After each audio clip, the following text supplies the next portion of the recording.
प्रभु कहते हैं, जिंदगी में हर सवाल का जवाब तुरंत नहीं मिलता, लेकिन हर इंतजार के पीछे कोई बड़ा कारण जरूर होता है। हम अक्सर जल्दबाजी में निराश हो जाते हैं, पर समय और प्रभु वो रचना कर रहे होते हैं जो हमारी समझ से कई आगे होती है। याद रखो, जो देर से मिलता है वो अक्सर सबसे सही होता है। सब्र रखो, प्रभु की योजना पर भरोसा रखो। राधे राधे। मंजिलें उन्हीं को मिलती हैं जिनके हौसले बुलंद होते हैं।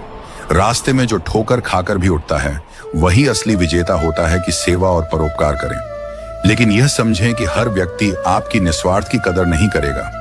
आपने शायद एक गायक या कलाकार को देखा होगा जो अपने जीवन में लाखों लोगों का मनोरंजन करता है। लोग उसकी कला की सराहना करते हैं, लेकिन जैसे ही वह लोकप्रियता खो देता है लोग उसे भूल जाते हैं। कल तक जिस व्यक्ति की तारीफें होती थीं, वही व्यक्ति अब किसी के लिए मायने नहीं रखता। यही दुनिया का स्वभाव है जो चमकता है। लोग उसी की पूजा करते हैं, लेकिन जैसे ही वह धुंधला होता है उसे भुला दिया जाता है। इसलिए श्री कृष्ण कहते हैं कि अपने कर्म करो, लेकिन उसके बदले में किसी से अपेक्षा मत रखो। यदि आप अच्छे हैं तो यह आपकी शक्ति है, लेकिन इसे अपनी कमजोरी मत बनने दो। जो लोग हर समय दूसरों के लिए खड़े रहते हैं, उन्हें यह भी समझना चाहिए कि हर किसी को खुश करना संभव नहीं है। याद रखिए, आपकी अच्छाई आपकी सबसे बड़ी शक्ति है, लेकिन यदि आप इसे बिना समझदारी के इस्तेमाल करते हैं तो यह आपको कमजोर भी बना सकती है।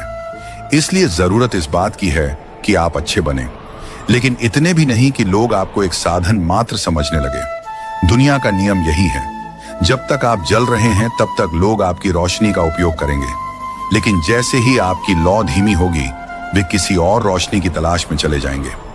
जो व्यक्ति निष्कलंक हृदय से जीवन जीता है उसे दुनिया की कठोरता का सबसे अधिक सामना करना पड़ता है। जब कोई व्यक्ति स्वार्थ रहित प्रेम करता है, दूसरों की भलाई के लिए कार्य करता है, तो उसे अक्सर उपेक्षा और तिरस्कार मिलता है।